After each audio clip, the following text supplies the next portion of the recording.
The howdiest of howdy hoes to all of you, and welcome to Fantasy Fanfellas. I'm Hayden, producer of the Fantasy Fangirls podcast and lover of all things Sanderson. And I'm Steven, your assistant to the regional Hayden, and the person that Hayden has been vague to and confusing this entire gaslighting series, this entire gaslighting me to the point where I don't even know who I am as a person anymore. And we are here today to dive so deep into chapters 55 through the epilogue of Brandon Sanderson's Well of Ascension. We are here, folks. We have finally reached the end of this incredible story. I need a cigarette after this ending. Oh my gosh. And a quick reminder, I am serving as your professor of all things Sanderson, to not only the audience, but also to Steven, because this is the first time that he is reading the first Mistborn trilogy. So this podcast will only have spoilers for the chapters we read each episode, which means if you have finished Mistborn and are just now starting Well of Ascension, this is the podcast for you. We also want to remind you that we are now a part of the Fantasy Fangirls fan club. What does that mean? Well, it means if you are looking for a way to directly support the show, you now have a way to do so. So check out all the benefits that you get with the Fantasy Fanfellas tier, or if you're a fan of all the shows under the Fantasy Fangirls Media Network, check out the network level tiers. You can see all of those in the description below. And one last reminder, we also have Fantasy Fanfellas merch. By the time that this episode is released, it has gone live. We have a new collection of shirts and stuff for the Fantasy Fanfellas. There's lots of fun stuff for you to check out in the link in the description. And if you call right now, Hayden will send you a daily message that's just as vague as the things he tells me. I can't commit to that, Steven. No. I got enough going on. I like how this is where you draw the line. Not the hair dolls that I've mentioned, not the sweaty shirts, the daily messages. Those were one-time things. I know my limits. Oh, side note, before we keep going, I will say to those watching, I do have a cut on my nose, so if it bothers you, that's what it is. It's good. Now that you can't unsee it. To the I wouldn't have noticed it if you hadn't said anything, but now it's all that I can see. My bad. I just wanted to make that known. It's not a piece of dirt or something wrong with your screen. It is my face. People are just like scratching at it to be like, why is this not coming off? Okay, Steven, it's your time. Please, one last time, burn your medals and let us know from your perspective what happened in chapters 55 through the epilogue of Well of Ascension. Everyone dies and there is no hope. Might as well be. Here we go. Chapter 55. The Koloss are charging Straff, and Vin is leading, like Aragorn showing up with the dead army. And Straff is killed, which is awesome, but we weren't granted the luxury of drawing out his death. Why would you take this moment for me, Brandy Sandy? And then Vin makes everyone pledge allegiance to Elend. He's the Emperor now, and I wonder if he's got a new groove. Chapter 56, Elend and Spook are traveling through the mist like Tom and Huck, and Elend sees the Misty Man. He's also being followed by a gross mist wraith. Then they run into some refugees that were apparently attacked by Steel Inquisitors. I wonder why. Chapter 57, wouldn't you know it, there is another meeting. Yay! Later, Zed is going through all of his sexy research that he did with Tyndall. Hashtag too soon. And he's reminiscing, and then he starts studying alone, and cue the sad music. But Vin walks in the room abruptly, like when your mother barges in your room to collect laundry while you're doing something you probably shouldn't be doing. And she tells him that she believes the Well of Ascension is in the city. Also, Pastor Zed is apparently losing his faith like a religious teenager binge watching some old Christopher Hitchens videos on YouTube. Anyway, Vin goes with Elend to the old Lord Ruler's stomping grounds and finds a hidden door. Cut back to Zed. He sees Peter Pan's shadow. Not really, it's actually the Misty Spirit. And it's trying to tell him something vague, which sounds a lot like Hayden, which I think you are the Mist Spirit in this book. So the Mist Spirit tells him something vague about Vin, so he goes to her and finds Marsh Unmellow Eyes, who tells Zed he has to kill him now. What is happening? Chapter 58. Marsh pulls a painful Beyonce on Zed and decides to put a ring on it. Technically, it's a bunch of rings that he shoots at him to try to kill him, but Zed has another Popeye moment and heals himself quickly, but starts losing again. But Pork Boy, aka Ham, shows up, and once again, I'm sorry for doubting you, buddy. He shows up and hits Marsh in the head with a dueling cane. Meanwhile, Elend gets gut sliced by the Misty Man, and buddy, at this point, just stop trusting people. But Vin thinks she can save him by taking the magical willpower for herself, but she gives it up instead, and then gives Elend some metal, and he burns it, which means He has allomantic powers for some reason. Epilogue. Apparently everything was a lie. They were never supposed to give the power. Now they have released something evil and there is no hope. And apparently Ellen is Mistborn now. Yay! What an ending. I have more questions. I feel like book 1 had a better ending in that if you wanted to stop, you could. Book 2 is like you have to keep reading. Yeah, of course you have to keep reading because you need to finish the last book. It's a trilogy. I know that. I'm going to finish it, and I was going to finish it anyway. But there is no closure in this book at all. Oh, man. No, this is, for me, I loved the first book. But the end of Well of Ascension was the time when I was like, oh, yeah. Sanderson is my shit now. Yeah. I'm giving this book, and I'll say it at the end, but just foreshadowing what I'm going to say. This is a 5-star book for me. Just the twists and turns and the taking me off the trail so many times. And it could have just been you as well, helping Sandy along the way, ruin my brain and self-worth. Well, what's so cool about this ending of this book, you have the epic climax of Vin coming in and saving the day from the Koloss. But then nestled inside one Sanderlanche, you have another Sanderlanche that basically happens over the course of maybe 8 pages or something like that, with the actual Well of Ascension and then whatever is inside of the well escaping, which and we figuring still don't out know. and then figuring out everything was a lie. It's just that was crazy. So in the epilogue, Sazed he's reading all the epigraphs, but they're in order. But apparently everything was changed, and it goes back to the first one, which is I write this in steel, right? For anything not written in steel cannot be trusted. So everything that he'd read apparently wasn't in steel, and it had been manipulated and twisted. Whatever was in the well has been manipulating ever so slightly anything that is not written in steel to lead people down the path to give up the power. So whenever he did the rubbing at the beginning, was that in steel? So, okay, this is actually a good thing to talk about as we get started here. The steel thing that he rubbed on, that was the genuine fashion. And that's the one he revisited later. That's the one he revisited later. And so that one is not affected because it is in steel. But everything he rubbed has been magically manipulated. Yeah, when they transcribed different copies of it, it kept getting manipulated. I wonder why. So apparently the last portion of this collection of writings that Sazed did was stripped away. Yep. Perfectly. By the Mist Spirit. Not the Mist Spirit. Yes, it was. Oh, that makes more sense. I was trying to, because he can't manipulate it, so he's ripped it off because it's wrong. Yeah, he was saying this is a lie. Yeah.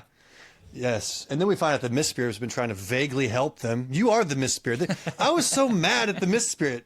Just can you do anything that makes sense to anyone, please? A lot of times when people can't understand what I'm really trying to say, I just stab people as, just to really get my point across. And we're going to get to all this, but even the reason he stabbed it, Vin didn't none of this was getting through, Mist Spirit. Yeah. You're doing it wrong. What's no crazy, one can understand you. It's so crazy, too, because just rereading it myself, I'm kind of just looking at this from a more sober perspective. I kind of have a better bearing on things. The Mist Spirit stabbed Elend in an effort to make Vin want to take the power. Yes. Because she was like, I would be able to heal him. Yeah. But she thinks, it's the right thing to do. And we've talked so much about Elend wanting to have his people live, wanting to be a good leader, wanting to sacrifice himself for his people. And in the end, that is the thing that put Vin over the edge to say, no, this is not what he would want. He would want me to give up the power and save the people, and it fucks everything up. Yeah, and because we don't know much about the Mist Spirit still. We don't know what it is. No, maybe it's the spirit of Quan. Could be. We could also assume that the Mist Spirit is working in opposition to whatever was in the well. Oh, absolutely, yeah. Yep. Because it didn't want that being or that entity or whatever to be released. And then you have to kind of shift your perspective of the previous Lord Ruler, even though, yes, he is a bad guy, and they say as much in the epilogue, but he was still doing a good by keeping this thing trapped. That thing that he did at the very beginning, while it was a selfish decision because he's saying, hey, I'm going to take up the power, it was utilitarian in that he was saying, I'm at least going to keep this thing at bay. Yeah. Now, what he did afterwards... Yeah. Yikes. That's on him. But initially, he did what you actually were supposed to do and what the terrorist prophecies actually mentioned. Yes. But they've been manipulated by seemingly just the spirit trying to be released, which begs the question, how was this thing able to manipulate being trapped, these writings and this entire ideology and this religion? I guess we're going to have to find out in the next book. I have all the answers, but none of them at the same time. It's amazing. Okay, let's move on to my one big word for the week. And for this, I think there's nothing more fitting than just Sanderlanche. I am always so surprised how quickly Sanderson is able to wrap up so many threads at the ends of his books.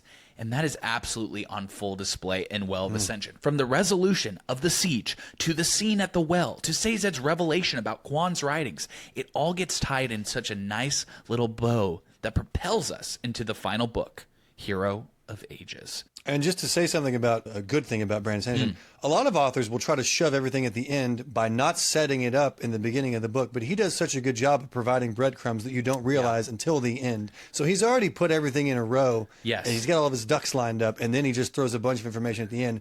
But that was his plan the whole time. Does that make sense? Yeah, there's a nice mix of when the big reveal happens, your brain jumps back to other things, and you're like, oh, of course. But then also, it has a lot of rereadability because there are also other things that are even smaller that you didn't even quite realize were foreshadowing for another thing that are really nice to pick up on a reread.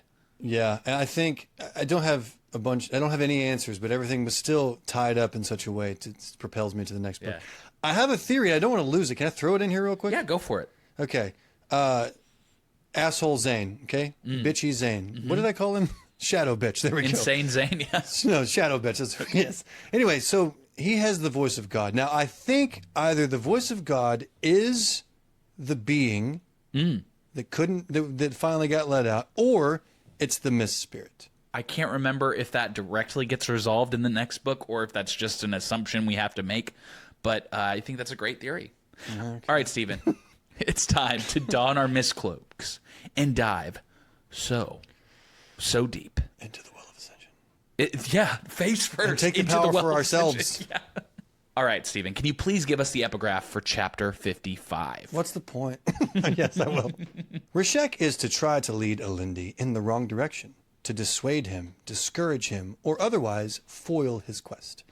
Alindi doesn't know that he has been deceived, that we've all been deceived, and he will not listen to me now. That's the thing. Now that you know, now that I know, we have all been deceived by the rewriting of this. Because he manipulated certain words. It's from very these small. Epilogues. It's very small. Yeah. But all things point toward Quan being the bad guy and Alindi being the good guy. Until the end, you realize neither of them are the good or bad guy. Lindy's just being led astray, and Quan has discovered this is all wrong. Yeah, this is being manipulated. Yeah, and some of it also comes down to the difference between something being written down versus just being put inside your memory trap right here in your brain. Because with Quan, he says, I know what I've been told about the prophecy, and I know what other people who have gotten it down the line through a game of telephone and different writings, what they are saying. Those two do not add up. All right, we are now in Straff's POV. Straff wakes up and he is ready for the day. I love the optimistic beginning to this chapter after we just saw a bunch of people die in the previous one. Yeah, he's like, lovely day. I feel like this is where the scene shifts. Like Sazed sees his love's dead body and it's horrible music, and then the next scene on Apple TV will be just him. Let's go to Straff whistling chipper music, tiptoe through. Just a complete scene shift. Yeah. He plans on overtaking the city now that the signs of fighting are gone. But one of his generals calls that the Koloss are emerging, heading their way, and thousands of human soldiers are joining them. Straff looks to the sky and sees a small mass growing larger as it approaches. An arrow? A rock? No, it's a Vin. We are now in Vin's POV. Vin careens down to the ground, swinging a fucking Koloss sword that is basically bigger than she is through Straff, and he is dead. There's zero ambiguity about this one. Yeah, Steven. It's just what a way to go out. No suffering, just immediately. Hey, this is a great day. What? Oh, dead. He still went out happy. Yeah, he's a bug on a windshield, basically. As she moves forward to take on more of his army, the Koloss charge into the front lines of Straff's army. We are now in Set's POV. Set looks on as the fighting kicks off. He wants to swoop in and take the city, but Alrian begs him to go and help the Luthadel army. When he refuses, she takes off on her own. His POV ends with this, quote, "Why did I come to Luthadel in the first place? Was it because I really thought I could take the city without Almancers, with my homeland in revolt? Or was it because I was looking for something, a confirmation of the stories, a power like I saw on that night when the air almost killed me? How exactly did they get the Koloss to fight alongside them anyway? Gather our forces," Set commanded. "We're marching to the defense of Luthadel. And somebody send riders after that fool daughter of mine." That's the last time we see her, though. That is, yeah, I believe that's true, yeah. I think she's going to have a pivotal role in the next book. Yeah. No, I love Alrian. She's the best. She's like, "If you're not going to help them, I will, Dad. I'll throw glitter in their eyes." We are now in Sazed's POV. Sazed wanders aimlessly on the outskirts of Luthadel, watching the battle happen. He is totally defeated from Tindwyl's death. He sees Set's forces coming to their aid and remembers the prophecy, quote, "He commanded the forces of the world. Kings rode to his aid." This is interesting because it's pointing to this thing of like, okay, we're seeing all these little confirmations that, you know what, maybe Vin does fit the prophecy. The only real issue is a matter of pronouns at this point. It's saying he versus she. He was kind of leaning toward that, I thought, the language he was using. Like maybe it's supposed to be she. Yeah. Is that what he was thinking? Yeah, I think he said something along the lines of like, I mean, that's such a minor thing, and translating across languages and stuff, like something as simple as a pronoun is not really relevant when looking at a whole prophecy. Sazed feels an obligation to see what happens next after the battle. When he arrives, Vin has left only one general alive, and she tells him that his loyalty now belongs to Elend. Penrod emerges as well and bows to Elend in allegiance. Then she turns to Set and tells him that she'll kill him if he doesn't do the same. So, yeah, he was trying to be a badass for a second there, and then she's like, "Well, what if I don't wanna?" And then he all of a sudden, "Oh, fine, I'll do the thing." Then she asks Sazed for a favor because he's the only one who she can trust, and the rest of the crew is either dead or injured. Also interesting here, remember, Sazed is the one who lied about the map to the well. That too. That but was she my first still thought. trusts him. That was my first thought. He was the one that sent her away, but she has no hard feelings, apparently. Yeah, and I think she's able to see that, hey, he did do it because he cared, and he wanted her to live at least. She saw it was good intentions and nothing nefarious. Yeah. She asks him to secure the city and administer the integration of these armies together, because for now, she has to sleep. As he watches her leave, he thinks back to the prophecy. Quote, "He left ruin in his wake, but it was forgotten," Sazed thought, turning to watch her fly. "He created kingdoms and then destroyed..." Like that part. What? Turning to watch her fly. Nonchalantly. "Oh, she's flying again. Just normal Tuesday." It's Vin. It's just Vin.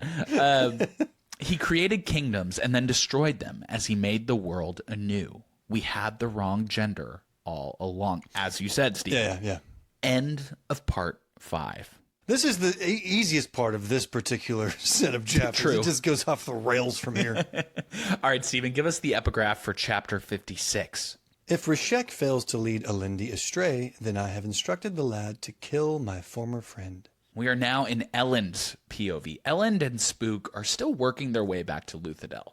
They come across a mist wraith, and they see lights in the distance. So Spook goes ahead to scope it out. Yeah, I was wrong about Spook. In the last episode, I mentioned, he's gonna betray Ellen. Yeah. Perhaps that happens in book 3. I have no friggin' idea what's gonna happen in book 3. Everything's on the table or off the table, however you word that phrase. I mean, to be fair, Stephen, at this point, you're kind of just disoriented. I mean, you don't know what to believe or trust anymore. This is mostly your fault. I never said it wasn't, by the way. I take full credit for all of this. Just making sure you know what you've done to me. Then, don't worry. I will help with your copay for the therapy. Don't worry. Can you write that in steel so it doesn't get manipulated later? Then, the mist spirit appears to him and approaches him. It points north, away from Luthadel. Then he feels a strange feeling of peace. Is it using allomancy on him? Spook is back. The figure disappears, and Spook tells Ellen to come look at what he's found. Now, Stephen, what do you think the mist spirit is trying to say by pointing Ellen away from Luthadel? I don't know. No one understands the Mist Spirit until it's too late. Yeah, and I'm going back and thinking, I wonder if it's trying to say, hey, stay away because I know there's going to be danger involved with going to the well in some way. Maybe maybe the Mist Spirit just wants Vin to do it alone. Yeah, maybe that was plan A. Ellen, please don't go. Plan B is, now I got to try to kill you because you showed up. He's like, I don't want to stab you. Yeah, I don't know. Maybe he's just trying to figure. We don't even know who the Mist Spirit. I mean, you do. You know all things, but you're like the Lord Ruler. Well, right now, at least, we don't know who the Mist Spirit is. But seemingly, he's on the good side. Right. He has a funny way of showing it, but he seems to be good. Yeah. Apparently, he can't talk. Right. Because if he can talk and he's just a little shy, go away. You're making things worse. But maybe he's saying, hey, don't go there because it's dangerous. And because he goes there anyway, he has to regroup and change his plans. Yeah, true. Okay. The lights were from a refugee camp of terracemen. They welcomed them in and fill Ellen in on what happened. They had to flee because the Inquisitors attacked, killing the remaining keepers and taking their bodies. Ellen has not revealed himself as king yet, though. But the terrace ask if Luthadel would take them in. It's doubtful, especially after the Koloss attack. They also ask if he knows of Tindwyl. If they can find her, she could become their leader because she was a part of the Synod, the leadership group. The chapter ends with Elend thinking to himself, quote, Elend found matters more troubling than he'd admitted. The deepness returning, ghosts in the mist, and Inquisitors making a play for the terrace dominance. What else have I been ignoring? My theory was maybe he pointed away from Luthadel because this particular refugee camp was on the way to Luthadel, and maybe he thought that the Steel Inquisitors were still there. Well, but no, because the Inquisitors are back in Terrace. They ran the keepers out. So yeah. All right. Well, never mind. We don't know what's going on with the Steel Inquisitors, though, still. No, that's a big mystery. Big mystery. Marsh seemingly, we'll get to this part, but he doesn't even know why he's acting the way he's acting, and he's a Steel Inquisitor. Yeah, and if you remember the beginning of the book, because we had all that intrigue around what the hell is going on with Marsh and the conventicle of Saran, they had the place where there was all these steel spikes and then the blood and everything. And which apparently, is seemingly a place where they're made. Seemingly, and there was, but no one was there. So they're like, where the hell did they go? Now we kind of know. They went to Terrace. And I wonder why, now I'm trying to just piece everything together, but it's seemingly, maybe they're being manipulated by the, whatever was out of the well, whatever was released. Yeah. And they're taking over the Terrace men because they hold the prophecies for this, and this guy wanted to be released. Yeah, that's an interesting thought. I do think, too, it's interesting that seemingly the Inquisitors are acting as a group now. You know, when the Lord Ruler died, they didn't really have a uniting force anymore. They didn't have a reason to work together. And now all of a sudden they're like, hey, let's go over to Terrace. Yeah, it's like they're being manipulated by something. Yeah. I wonder if it's the same God that's in the mind of Zane.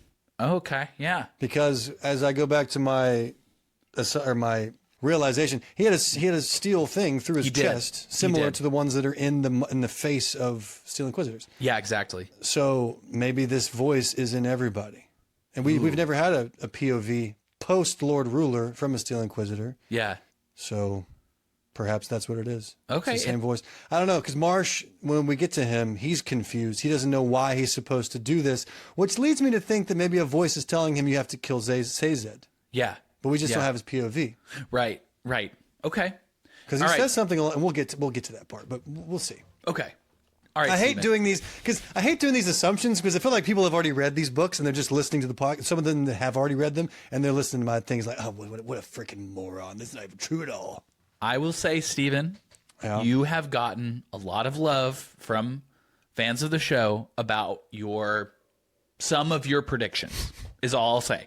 I like the emphasis on the word some. So I will just say, like it was a generous word. I think you should keep swinging because nobody bats 1,000, right? Right. All right, Steven, give us the epigraph for chapter 57. You trying to make me feel better by gaslighting me once again? Okay, here we go. It is a distant hope. Alindi has survived assassins, wars, and catastrophes, and yet I hope that in the frozen mountains of Terrace he may finally be exposed. I hope for a miracle. This is missing a piece from previous, like in between. So when you get to the very end of the book, everything is lined up and it makes sense. But right now, it doesn't make any sense. Yeah, exactly. I'm leaning toward Quan still being the bad guy, Alendi being the good guy. Okay. Kind of a thing. All right. At this point in the story. I don't know if I'm supposed to, by now, know that Quan's the bad guy. I don't know. Or know that Quan's the good guy. Or not nefarious. I don't know. Neither of them are good. They're both doing what they think is right, though. I guess. We are now in Sazed's POV. It's now been a week since Vin returned, and Sazed is balancing the demands of Set and the opposing needs of Penrod and the whole city of Luthadel at large. Sazed is doing his best, but he feels a sense of apathy since the death of Tindwyl. I mean, same. It makes sense. I mean, here he is. The one woman he's ever loved is dead, and he is charged with essentially rebuilding a nation immediately after. Yeah, I mean, have you ever had to do something while in a season of mourning? For sure. I think we, and then you're just like, no, you can't have my whole heart in this thing I got to do. I'm just going to try to make it through this. Yeah. That's what he's going through. It's just like, to me, I describe it as this sense of just always feeling just tired. Yeah. Not even like sleepy, but just tired of mind and body. Yeah, you can't even sleep, really. Yeah, exactly. But you just... bodily exhaustion. Yeah. The rest of the leaders want to look to Ven for leadership, but she still hasn't woken up from her pewter drag-induced sleep. I think the whole time period she goes to sleep is like 3 days, right? It's like literally a coma. No, it's like literally, it's a week. It's a whole week. Oh, it's a whole week? Yeah. I knew it was days. I forgot how many. We're now back in Elend's POV. Elend and Spook finally arrive to Luthadel. They see Elend's flags flying over the city. They know now that the city was able to be held. We're now back in Sazed's POV. Okay, the POV ping pong that is going on with these chapters is insane. It's wonderful to read because you're stuck here and then it ends. You're like, what happens? And then you have this new thread over here. What happens here? And it just goes around and it keeps you so engaged. The pace of it is so good. I mean, it really helps with a lot of the pacing as well. Yes, yes. We're back in Sazed's POV. Sazed cries to himself as he reads over the shared writings he and Tindwyl made of the Hero of Ages. He reads to himself, quote, "We gathered everything we could find on the Hero of Ages and the deepness," he thought, reading. But so much of it seems contradictory. The Hero of Ages will be tall of stature, one read. A man who cannot be ignored by others, which does not really align with Ven because she's rather small and she grew up as a street ska. So she was ignored her whole entire life until she became Mistborn. Yeah, but he has a couple of theories about that. Mainly maybe her power itself can't be ignored, or her courage is of tall stature, perhaps. I don't know. I forget exactly what he says, but he tried to lean into the metaphorical rather than the physical. True, yeah. "The power must not be taken," read another. "Of this we are certain. It must be held, but not used. It must be released." Tindwyl had found that condition foolish, since other sections talked about the hero using the power to defeat the deepness. "All men are selfish," read another. "The hero is a man who can see the needs of all beyond his own desires." If all men are selfish, Tindwyl had asked, then how can the hero be selfless, as is said in other passages? And indeed, how can a humble man be expected to conquer the world? So essentially, all the stuff that they're reading is just rife with contradictions, and it seemed like Tindwyl was kind of picking up on that, but Sazed just didn't quite think about it enough at the time. And in hindsight, it's because the text has been manipulated by someone with ulterior motives. Exactly. Sazed is noticing more and more contradictions between his rubbings and other writings. He stumbles upon something else. Quote, "There was a place for me in the lore of the anticipation," he read. "I thought myself the holy first witness, the prophet foretold to discover the Hero of Ages. Renouncing Alendi then would have been to renounce my new position, my acceptance by the others. Holy first witness," he thought. "How did I miss that? It's the same name the people called me at the gates. I didn't recognize it." Do you remember that moment, Stephen? I do remember that. I don't know if we ever get closure on this. He still doesn't know why. So I bet you don't know the answer to that, Hayden. Why do the people know this particular phrase? Well, I guess the idea is that the story of the Hero of Ages is not necessarily one that is not unknown. Right? It's one that was kind of spread far and wide. Yeah. In different forms, different languages, different religions, that kind of thing. Yeah, and different interpretations. Exactly. And some of them are but they're not manipulated equally, so they're all just saying different weird things. Exactly. Okay, but so this one aspect of it is the same thing. Yes. Interesting. I wonder why they called Sazed that, though. Well, they said, well, you were the one who announced the death of the Lord Ruler. That's right, you were yeah. the one He who was the gave her the holy spear. first witness, yeah. Their holy first witness, yes. He's interrupted by Vin. She's awake. She asks him if he believes her to be the hero of ages. He says he doesn't know anymore with all these contradictions. She says, quote, "This isn't about prophecies," Vin said, walking over to his table and looking at his book. "This is about what needs to be done. I can feel it pulling me." I like the confidence from Vin at this point. Yeah. She's come a long way, and she's ready to go. And what's interesting about this is as we've gone through the end of this book, we've seen all these parallels with Vin and the hero of ages. And we think to ourselves, well, maybe she is just the chosen one. That's why she hears the thumps. That's why she feels this pull. But the thing is, whatever is in this well has been manipulating history to get released. So at the end of the day, I don't know how it's doing that, though, because it's trapped somehow. But the bigger question is, was it simply just pulling on Vin because it had chosen her to be the one to release it? Yes, because she's humble, and it wanted a humble person that would give up the power Yeah. and believe the prophecies that have been manipulated. Yeah. And that's why that contradicted that whole thing that Tyndall was talking about. Exactly. He's got to be selfless and selfish. This doesn't make sense. Okay. Yeah, maybe it's not her being drawn to the well. It's her being drawn to the thing trapped in it. Yeah, it's her being called to the well as opposed to just being attracted to That it. makes sense. Because if this thing can manipulate texts, it can certainly manipulate the mind of a person, which may also be. I'm trying to think back when she started hearing these thumps. Was it just book 2, or was it also in book 1? I believe it really just happened in the start of book 2. Okay, after the Lord Ruler died. Yeah, yeah. And think about it too. I mean, if we go with your theory, Stephen, that the voice of God is what was in the well, that thing was manipulating Zane's mind. So what's to say it can't kind of do something slightly different to kind of twist and turn Vin's thoughts as well?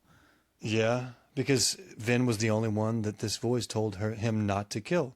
Yeah. And we know that the thing inside the well That's a great point. was also just pulling on her because it knew that she would actually give it the power, which is what this thing wants. That's a great point. And so it leaves us to question, okay, then what are the limits of this thing? As you were saying, Stephen, since it is imprisoned in some way, what were the limits of what its influences could be? Because then you're having to think through the entire series of like, what events has this thing been responsible for now? Because if it can manipulate words on paper, just jumble them up like there's some sort of, like it's a laptop and you just hit delete and then retype it, but you can't do it to Steel. I don't know. Now, is there something to do with the Steel Inquisitors? They can't be manipulated by this thing because they have Steel? Maybe. I don't know. That's kind of a long shot. I don't know. All right. I don't know. I wish you would just give me the answers, but I also don't. I want the answers, but I'm all set. You know what I mean? Yeah, exactly. All right, we are now back in Elend's POV. As Elend walks through the streets, Vin charges towards him and falls into his arms. She says, quote, "I'm sorry, I think I did something bad." "Oh?" he asks, "What is that?" I made you emperor." I love that part. Yeah. Elend smiled. "I noticed and I accept." I think it's so cute. Because he approaches the place and he sees these new flags, these emperor flags. Yeah. Oh, snap. I didn't get the call. But I got a promotion. I didn't will even take know. Yeah. All right, we are now in Sazed's POV. Sazed watches on from the window, but sees a small scrap of paper torn from his writings again. Quote, "Elendi must not reach the Well of Ascension," it read, "for he must not be allowed to take the power for himself." It was the exact wording Sazed had in his memory, the exact wording of the rubbing, not the And we know steel. now why. Yes, yes, but it's very essential. The exact wording of the rubbing, not the original steel thing. When did he memorize the rubbing? Was it as he... Oh, he didn't read the whole thing. He just rubbed it out, right? Exactly, because he rubbed one out. That's not what I meant at all. He rubbed it out because they were Marsh was trying to get him the hell out. Yeah, he was like, "Oh, we gotta go, and it's interesting. We don't know if Marsh is being manipulated by this thing, but it would stand to reason, like, oh, he would see that Sazed is in there and say, Marsh, you got to get him the hell out of here so he doesn't memorize the now I feel like you're genuine leading me thing. down the wrong trail because you're so enthusiastic about it. But that makes sense. If he has, which I think they have this voice in their head. I think it's similar to Zane. And if that's the case, then absolutely. Oh, he sees the real writing. Get him out of there. Just make him rub it. And then I'm going to shift it somehow with my vague magic, my Hayden magic, to where it'll read different. Okay, so his memory was based on his rubbing, not the original steel document. Exactly. Because I was going to say, if that's the case, then this person can get inside people's minds too and manipulate, which we already kind of know, I guess. Yeah. He may be able, because that was Sazed's intention. He wanted to memorize the thing because that's his deal. He memorizes we gotta get out of here. Religious shit. Yeah. And he was also being vague and weird. Yeah. And we still don't know. I have high hopes for the character, but I don't know anything about him at this point. Yeah. All right. Why would Quan have worried about this, he thought, sitting down. He says he knew Alendi better than anyone else. In fact, he called Alendi an honorable man on several occasions. Why would Quan be so worried about Alendi taking the power for himself? We know now it's because everybody was saying, hey, if you want to do the right thing, you got to give it up. Yeah, which is what the thing wants, which is why it manipulated this particular portion of the document, and why the Mist Spirit ripped this part out as a sign. In hindsight, it's a stupid thing to do. Yeah. Can you, since you have the ability to write a rip, can you also write it in there? This is the right version. You can't talk. Can you send me a note? That's why the Mist Spirit ripped off that. Do better, Mist Spirit. We are back in Ven's POV. Ven leads Ham, Spook, and Elend to Krennic Shaw. She knows the well is there, waiting for her. They come upon the room with the building that Ven found the Lord Ruler in the night that she tried to go kill him a year ago. She burns iron, inspecting the blue line sprouting from her body for a metal source. She notices one that projects further beyond the room, behind a stone wall. She gives it a Duralman pull, and the wall opens. Yeah. It's actually a crazy moment because she would have died had she been a human. Yeah, the weight on her was so much. Yeah. We are back in Sazed's POV. We read another part of Quan's account. Quote, "Let it be known that I, Quan, world bringer of Terrace, am a fraud. Alendi was never the hero of ages. At best, I have amplified his virtues, creating a hero where there was none. At worst, I fear that I have corrupted all we believe." Suddenly, a shadow appears before Sazed. He wonders if it's perhaps Tenwil, come to him from the dead, but he knows it's not. That part made me so sad. So sad. Like, it's not her, buddy, but I get it. Yeah. The spirit points to the center of the city insistently. Then he remembers the line, quote, "Alendi must not reach the Well of Ascension, for he must not be allowed to take the power for himself." He thinks, if the spirit tore free that sentence, perhaps it was trying to tell me something. But Ven wouldn't take the power for herself. She wouldn't destroy as the Lord Ruler did, would she? A scream rings from outside. Sazed leaps to leave. All right, we are back in Ven's POV. The squad is going downstairs into the darkness, and they discover food? Tons of it, in fact, in cans. The Lord Ruler must have been building up this supply for years. This reminds me of just kind of like in the South, people have these bunkers for the perceived Armageddon or whatever, and it's just full of food and guns. That's what I picture in this moment. Yeah. On the wall is a map of the final empire with another city clearly marked. They press on, though. This isn't what they came for. We go back to Sazed's POV. Sazed hold on. Go ahead. Yeah. This is going to be important later, probably, right? The cans and then the map. The map specifically. Yeah, I mean, we're going to hear from this again. Okay. We're back in Sazed's POV. Sazed follows the spirit, which leads him to the source of the screams. A man dead on the ground. Quote, "His face was twisted in a grimace of pain, and the ash on the ground was smeared from his thrashings. It's like the killings I was studying," he thought. Months ago, in the village to the south, the man there said that the mists had killed his friend, caused him to fall to the ground and thrash about. This is so masterful by Sanderson because this is something that was mentioned at the very beginning of the book and then never mentioned again until the complete climax of the story. I love how he's planning these little bits and bobs throughout the story and then lulls us into forgetting what is that it even exists, and then boom, it hits us again. Yeah, and so this is an interesting part, though. Initially, I kind of thought, and which is what I think the author was leading us toward, that the mist spirit was part of the killings because it's a part of the mist. Right. But now it seems that those two things are separate. Unless the mist spirit is also just trying to get people's attention in a vague way again by killing these people. Maybe the bodies are trying to spell out an SOS or something. He's like, you're not listening to me. This person dies. Now look at his skin. The first word of his disease, or first letter, I don't know. It's all vague. So it seems like these are different things. Yeah. Okay. Yeah. Sazed. I don't like the way he said that. I'm like, The sure. point is, I feel like the mist spirit is a separate entity. Yeah. It just travels through the mist. Right. It's not the entire mist. It is just its own thing. Yeah.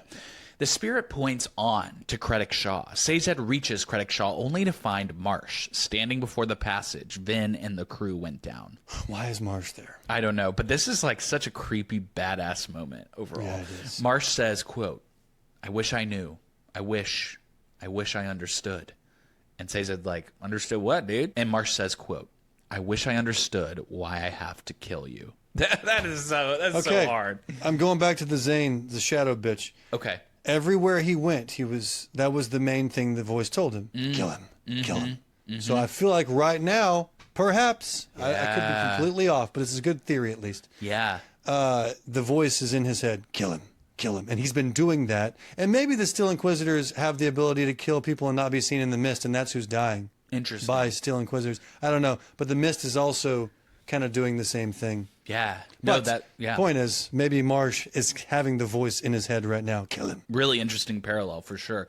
He apologizes as he gives Sazed an almantic push on his bracers. All right, Stephen, give us the epigraph for chapter 58.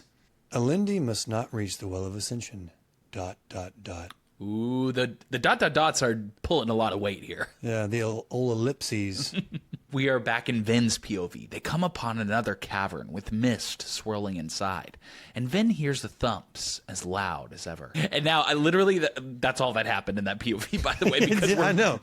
But yeah, okay, let's ask the question, though. What do the thumps sound like? Is there a particular beat? Like Down with the Sickness?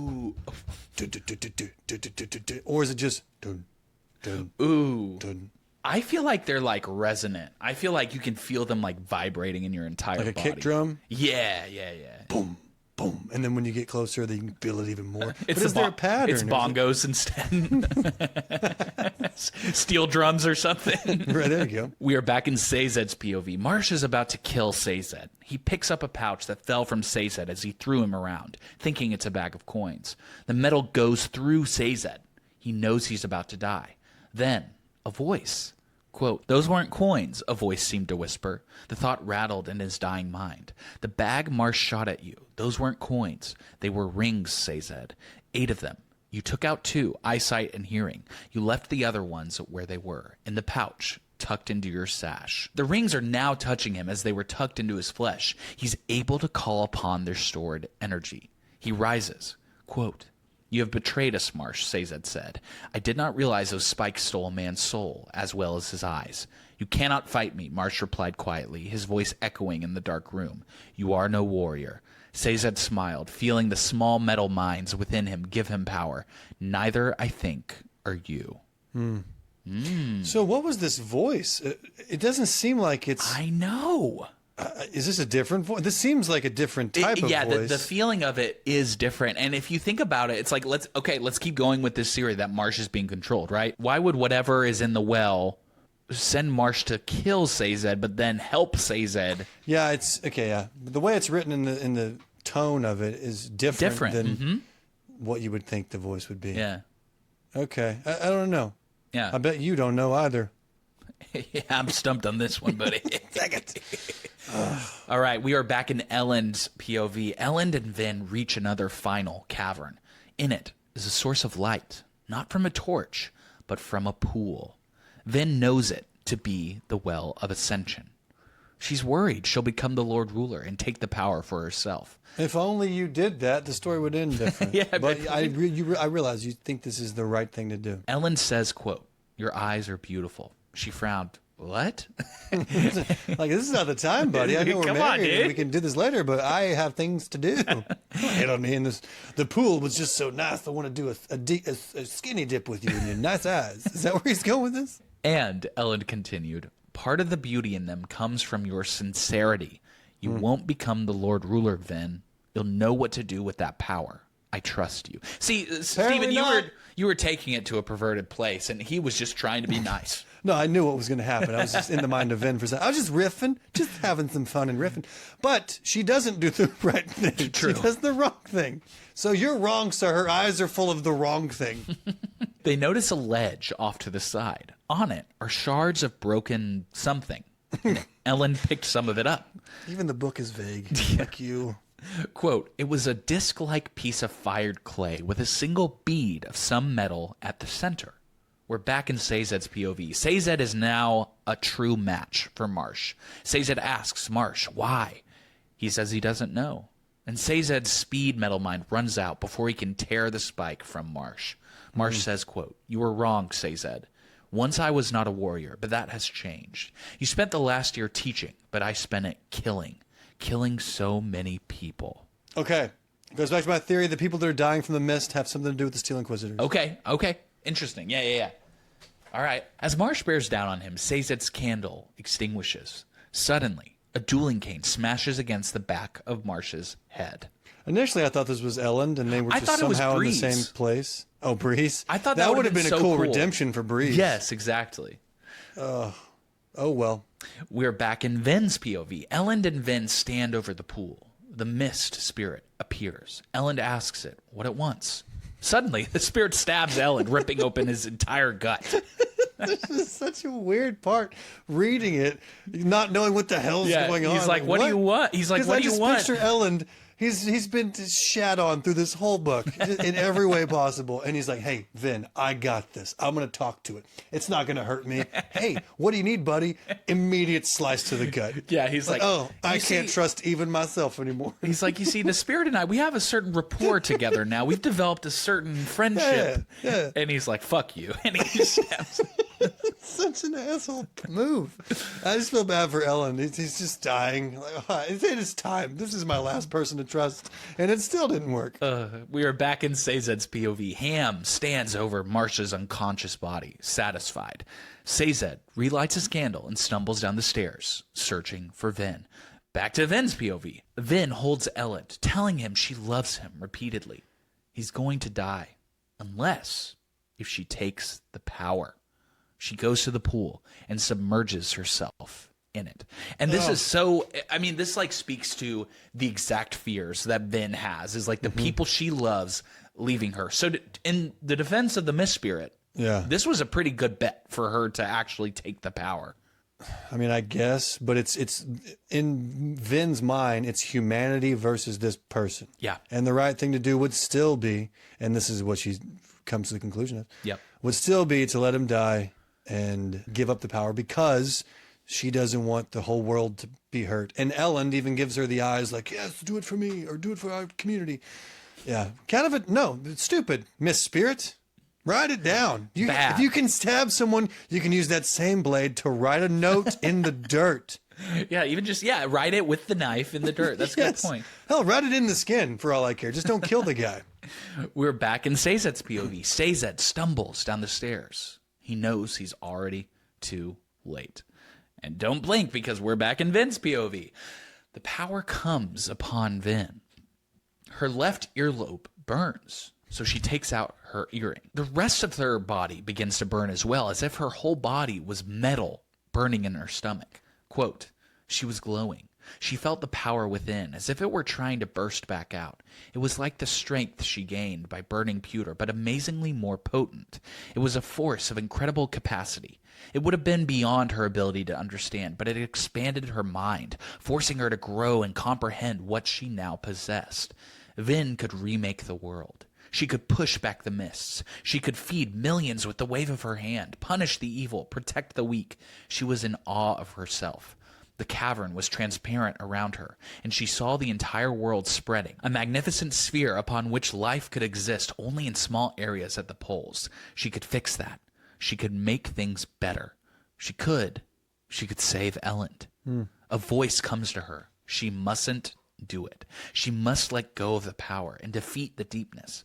Then sees outward into the world as some ska brave enough to be out in the mist to die painful deaths. Let me stop you real quick. Sure. A voice comes to her. Yeah. It's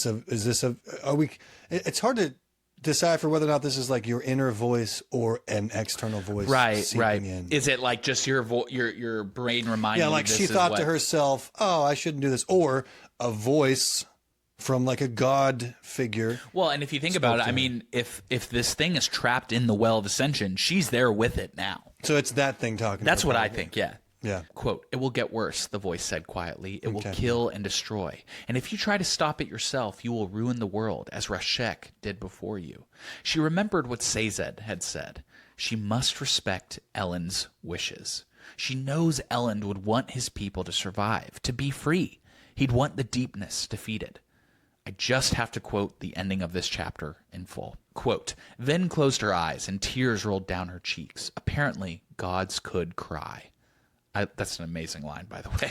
Yeah, so she's a god right now. At this point in time. She has the power. Yeah. "I love you," she whispered. She let the power go. She held the capacity to become a deity in her hands, and she gave it away, releasing it to the waiting void. She gave up Elend because she knew that was what he wanted.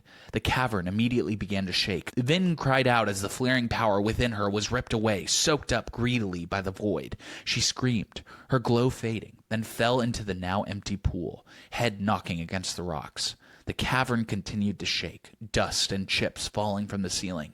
And then, in a moment of surreal clarity, Vin heard a single distinct sentence ringing in her head.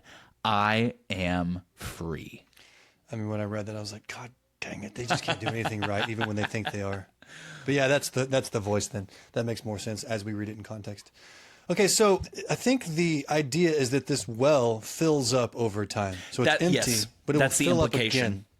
So I think in book 3, we're going to have to wait for this thing to fill up like it's a game and your magic meter's down. You got to wait for it to crawl back up. Does that mean that this particular thing has all the power that was in there? Because she gave it up. Did she give it to this thing? Yeah, I mean, functionally, we don't know how the power works. We don't know if the well was a prison and the power was separate from this thing, or if the well was the power of the thing just being held in one place and now it's free to go. It either has the power or she just threw it away and it just disintegrates and there is no power. Yeah, and if you think about it, too, Rashek was when the last time that the pool was full, and that was 1,000 years ago at least. Yeah, so does it... Now I'm trying to think. So he took the power, seemingly, for himself, and that drained the well. But does that fill up as you hold the power, or do you have to die? So did it start filling back up when he died, or does it fill out That's a once good question. you take it? Do you need to continually take more? This is something that I genuinely don't know the answer to, but if I had to make a guess, what I would think is, remember what the Lord Ruler said at the end. He said, "You know not what I do for you, what I hold back." And he was talking about whatever this thing was in the well. Yeah. So I do think that even if you take the power, right? I think it essentially just starts a timer where the well builds up slowly over apparently centuries until it's ready to go again. Okay, so it's not going to go quickly on this next book then. Yeah, that's the implication. Damn it. Oh, I hate it so much. I mean, I don't. It's a great story. It just sucks. Oh, yeah. I did the right thing. Oh, I was lied to? Crap. We just can't catch a break ever. Yeah, it's brutal. It's tough out in these streets. All right, Stephen. Please read us the epigraph of the final chapter of this book. And this is a continuation of the previous one. That's right. Starts with the ellipses, ... For he must not be allowed to release the thing that is imprisoned there. Yep. And now we know this is what it was supposed to say. Yep. I mean, we don't technically, but we're about to find out at some point. Oh, it's so good. All right. I love the way he doesn't mindlessly put these epigraphs in there. When you start reading the book, you're like, why? And then it all comes together. They're all for a reason. Yeah. They're all for a reason. All right. We are still in Ven's POV. Ven weeps over Elend, who's about to die. She knows somehow something very bad has happened. Yeah, he got cut by a mist spirit, and she gave up power, and something yelled in her ear, "I'm free." That's a good guess there, Ben. It's a recipe for disaster. The mist spirit looms over her and points desperately. He's like... I hate this. Is my least. You know what? I have a different loss, I'm giving this thing the loss. So to remind me to make this thing the loss. Okay, go ahead. Quote, why had the spirit stabbed Elend? To make me heal him, she thought, to keep me from releasing the power. The spirit is pointing to the broken pottery Elend held, with the metal bead lying there. It points back to Elend. Vin makes Elend swallow the bead, along with a vial of metal to wash it down.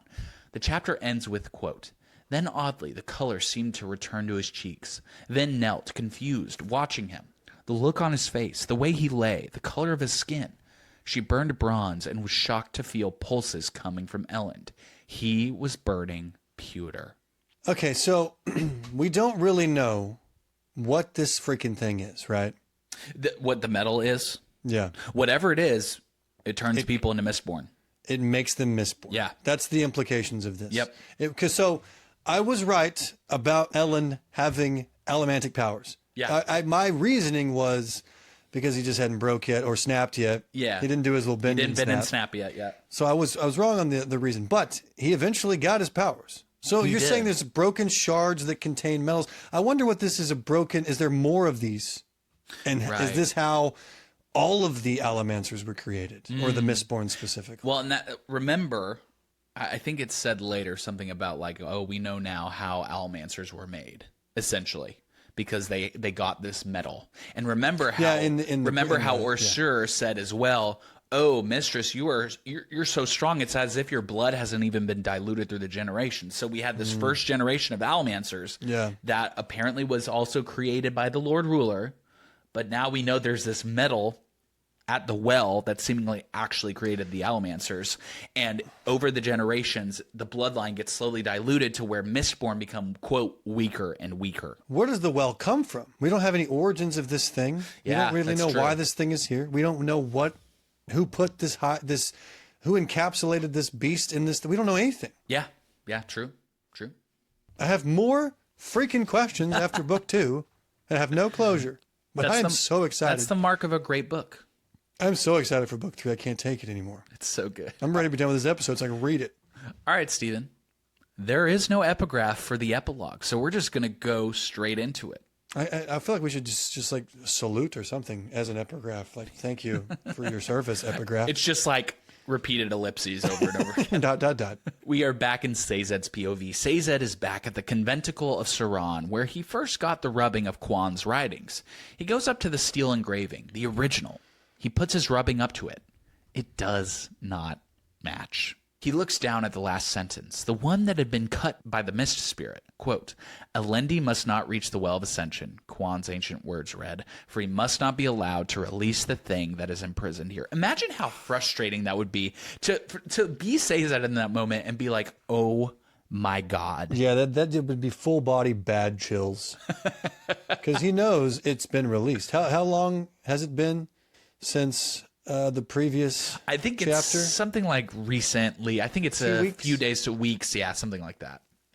Okay, which begs the question, where the hell did this thing go? Is it just biding its time to completely destroy the world? Yeah, where is it? Exactly. So he goes through the whole epigraphs in one long piece, and a lot of it's different. Yep.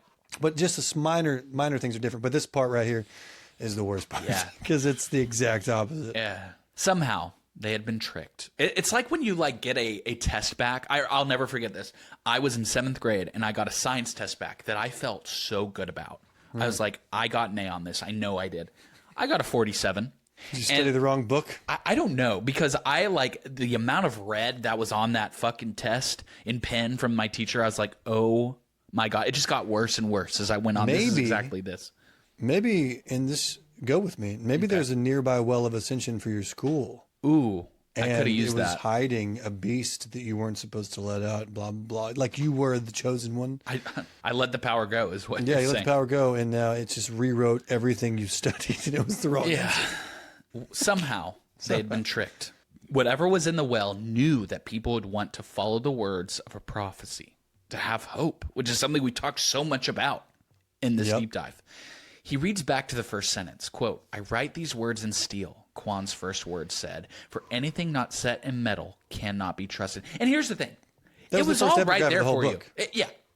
Yes. You just had to follow the fucking instructions at the beginning of the test and you would have been fine. Yeah. Well, I mean, in his mind, and in my mind, he has a rubbing of this thing. But read the thing. It's not written in steel. Hindsight's 2020, Hayden. Yeah. I get it now. Anything not written in steel cannot be trusted. Yeah. Anything, even if it's a rubbing of steel. Yeah, maybe if they had just done like bold underline, a different font on the steel rubbing, maybe it would have been fine. But maybe. But the idea that this thing or something can manipulate a rubbing is terrifying also. Yeah. It's like, okay, well, we can't really trust anything that's been written down for the entirety of civilization. And to go back to the Lord Ruler, if he created the Steel Inquisitors, I feel like the steel part is on purpose. So maybe they're not working with this creature. Maybe there's another bad thing out there. I don't know. But the Lord Ruler seemingly created Steel Inquisitors, right? That's what we've been told. He took the power for himself to keep this thing at bay. So in that sense, he did a good thing. But he was also a bad guy because of all the other things he did. The slavery, the murder, It's just a few bad things. But maybe he created the Steel Inquisitors to help him ward this thing off. Yeah, maybe. But now that he's gone, maybe they've gone rogue and they can be manipulated. I don't know. I don't think the steel portion of the Steel Inquisitor is an unintentional thing. Okay. If that makes sense. Yeah, that makes sense. The answer was there all along. Sazed reads back over the original text. Quan knew something was off, that things were being changed slightly. Sazed thinks, quote, "It was the final blow, the last strike that killed whatever was left of his faith. He knew at that moment that he would never believe again." This is crazy language for this character. But when you think about it, his whole life has been about faith. And this main belief that he's carried has been a lie. And maybe he sees now how easy it is to manipulate religion, and we could draw parallels for today's world right now if we want to. He sees how impossible it is to find the truth. Yes. The objective truth. Unless it's written in steel. There you go. But he's having his deconstruction moment right now. Everything he thought he believed is not true. It's a lie. Exactly. It hurts me. He will not be at Laser Tag on Friday. No, Laser Tag on Friday is canceled until further notice. Dang it. But to be fair to Sazed, he's had a lot of things happen in a short amount of time. Oh, yeah. The love of his life is dead. Shit's been rough. He didn't even get to say goodbye. She had a rough death. Yeah. And then he's losing his faith. A lot of his friends are dead. It's a hard moment. Give him some time. Yeah. You feel free to question your religion right now, buddy. You've earned it. We're back in Vin's POV. Elend and Vin look over the city. And big news, Elend is a Mistborn now. With this, we now know where all the first Almancers must have come from, like we were discussing just a moment ago. Things are looking... Not necessarily from the Lord Ruler, but whatever this thing is. Yeah, exactly. The propaganda, the belief was that the Lord Ruler started the Almancers. But he must have just given them these little metal beads that give people Mistborn properties. Yeah. And we don't really know anything more about that. I'm sure hopefully we'll find out in the next book. Yeah. Things are looking rough, to put it mildly. Whatever was in the well is now free, and people are still being killed by the mist. But when Vin asks what they're going to do, Elend says this, quote, "We're going to do what Kelsier taught us, Vin. We're going to survive." And that is the end of the book. I feel like that's all I'm doing at this point is just surviving these episodes. What an ending, man. There's no closure. It's a great book 2 ending. Book 1 ending, you need enough for closure, but you need some to be enticed for book 2. Yeah. But if you read book 2, you want to make it to book 3. Yeah. This is like, if you don't read book 3, you're going to wake up at night thinking about it. You're missing out. What's going to happen? Exactly. Yeah, it's so good. Oh, I need a cigarette, and I don't even smoke cigarettes. So. All right, Steven. Let's move on to our winners and losers of the week. Okay. I'm going to give the winner to Elend because he's freaking Mistborn now. True. I mean, you win. You get all the things, buddy. You got cut by the Mist Spirit. That's unfortunate, but now you're Mistborn. So I wonder, I'm assuming book 3 is like his journey now. He's going to become, is he the hero of ages? I mean, that's the thing. I think at this point, it's anybody's game. It could be Vin, but we've seen how easily all of this can be manipulated. Yeah. And the well is drained. Yeah. So there's no more there's no power. Yeah, however things get figured out, it's not going to, we don't think it's going to be through the means of being like, oh, the well's back to full capacity. Let's just go over there. I wonder if it's going to be a throwback to whenever she defeated Zane, because he had much more power than her, but she was able to, based on his actions, rewrite her future to ruin, because he was burning Atium. Yeah. And he should have won, but because of how he acted, she was able to see what she was going to do and then change it. Maybe it's something to do with that. Yeah. Her ability or Ellen's ability, I don't know. But it can't be seemingly the well fills up after a long, long period of time. By then, the world will be destroyed. Yeah. I'm going to tell you this right now. We don't get a 1,000-year time skip I between would the next hope book. not. So... Yeah, because the next trilogy is a different time period, and I'm assuming these things have already been worked out. Yep. To the best of their ability. I don't know. So I'll give it to Ellen. Long story short, he wins.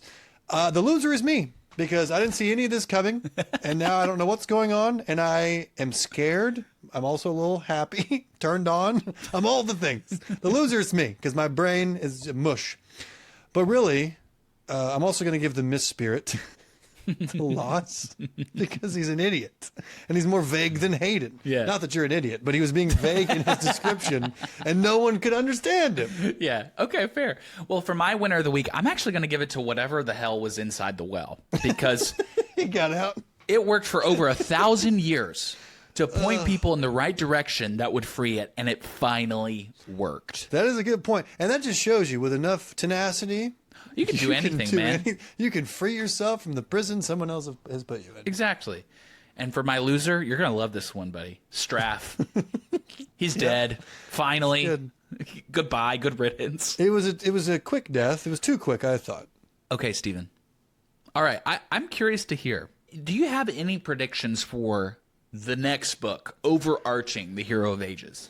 I don't know. I think I was right in a lot of them that came from these episodes. I feel good about some of these. Yeah. But I think the voice, I think I'm on to something with the voice. I think Marsh specifically was being told in that moment to kill by whatever voice was talking to Zane. Yeah. I think. Okay. I think that Ellen will have this training session and he'll learn how to be a Mistborn. It'll happen quicker. He also might die. Either him or Vin may die. So I'm going to say one of them is going to die, unfortunately. And it may be like a self-sacrificial thing. Like maybe the only way to defeat this thing is by sacrificing yourself. So one of them may do that, or they may just get killed. Okay. The Koloss are going to come back. Maybe Vin helps. Maybe that's how this thing gets defeated, because we know how to manipulate Koloss. Osir, or should I say Tensoon, he's going to come back. And maybe Vin creates an army of Koloss and Khandras that she can easily manipulate to battle this thing. I don't know. Maybe they all work together. Yeah. In a sense. I think Set is going to be a problem once again. In another way. He's going to try to do something stupid. Because he's still alive at this point. Yep. Allriand? Mm-hmm. Allriand is going to play more of a pivotal role. She's going to get her law degree. She's going to get her law degree and leave that toxic boyfriend and fade off into the sunset. Breeze, I think, is going to have a heroic moment. I don't think this is the end of his character. Something's going to happen to where he gets to actually shine for once and not hide. And I also feel like Sazed's unfortunately going to die. Ooh, okay. I mean, I love it. I mean, you're packing a lot here with predictions. Well, as we've learned, or at least as I've learned in real time, nothing is off the table with this author in these books, which is great. You don't want to... I can't predict any of this, and I love it. Maybe it's just because I'm dumb, but I didn't predict any of this at all. Did you? When you read this for the first time, did you predict anything that would happen? No. Not a thing. I'm also a vibes reader. I don't really formulate theories as I'm going. I don't either, but this is a little different. It's different, yeah. Form. But I mean, I was gobsmacked by the ending of this book, and I will just say I was even more shook by the ending of Hero of Ages. So yeah, and these books specifically, sometimes I'll get to the end of a book and it's confusing. But it's not confusing in a way that the author just hasn't said it yet. It's confusing because they didn't tie everything together properly. Yeah. But I feel like I'm not confused because he didn't do a good job writing the book. It's like he has chosen to withhold more information. So it's not confusing in any other sense than I just want more information. It's meticulously confusing. It's not needlessly confusing. Exactly. Yeah. That's a better way to put it. Yeah, no, I totally get it. Okay, cool. And one more question, Stephen, for you. after all has been said and done, what is your final rating of this book? I said this in the beginning, but I have to give it 5 stars. Because, I mean, there was some moments that I thought were slow, but it's called a book. You can't have everything just fast-paced. But the way everything's tied together and just how I was never knowing what was going on. I was confused the whole time. I got a few things right. It's fine. I'm not so dumb. But I love the plot twists. It's a 5-star book. It has to be. I forget what I gave book 1. I think you said 4 or 4.5, something like that. Yeah. But this one, it has to be 5 stars. Well, and I want to be a contrarian and be like 4.9. It's not a perfect book. It is. It's so a great good. book. And it's a good book. What I love about this second book is the first book, Mistborn. The stakes are really high. Do not get me wrong, but it feels, like an insular story. It's like, okay, there's very clear guidelines that we're working in. We're just trying to defeat the Lord Ruler. That's all we got. Mm-hmm. With here, the implications of everything are expanded. Yeah, there's a lot going on. But like you said, book 1 is very easy to summarize. Hey, we're trying to defeat the Lord Ruler, and eventually they do. And that's bad news. Yeah, also. Exactly. And here we get all the bad, just so many things working. So many storylines, so many people. I'd say what this is doing, it's making me want to read the Stormlight Archive because you say the Stormlight Archive is better than Mistborn. I mean, I love Mistborn. But Stormlight Archive, as I've said before, I believe it is magnitudes better than Mistborn. I may have to start that in the next week or so. I don't know. We'll see. Just prepare yourself. You're going to go from a high of the end of this book into the setup of a whole new series. So it's going to feel a little slow. Yeah, I may have to wait until after the 3rd book of Mistborn. Yeah. But the Stormlight Archive is a great one for audiobook, which I know you do a lot of the audiobook stuff because you can just kind of take it in as you go throughout your day and everything. And Yeah. Okay. All right. I'm excited wherever we go. Brandon Sanderson, I'm sold on this author. Yeah. Freaking genius. I'm so happy. Okay, everybody. That is it for our deep dive of Well of Ascension. Thank you. Sad. That's crazy. Thank you all so much for your support throughout this season. And we're happy to let you know that we will be back for season 3, where we cover the Hero of Ages on Wednesday, May 6th. So we're going to take a quick 2-week break, and then we will dive right back into things from there. Oh, there's going to be so much to pull from in this book, too. I'm excited because book 1, we had stuff to pull from, and we did that every now and then. Yeah. When we're talking about this one, now we have 2 books to pull from, but specifically this one, and we get to tie everything together. Oh, and I finally get some freaking answers. Anyway, also, please be sure to give us a 5-star rating and review on your podcast platform, and give us a follow on Instagram and TikTok at Fantasy Fanfellas. And lastly, if you loved this episode and you are just itching to move on to the Hero of Ages, but some friend of yours for some reason is saying that you have to wait another 2 weeks before you can start reading it, then this is the perfect episode to share with them. Okay, everybody, we will see you soon for Hero of Ages. Bye! Ka-chink. So this podcast will only have spoilers for the chapter... I sound like a Looney Tune. Okay. I'm hunting wabbits after this. I'm just getting in character.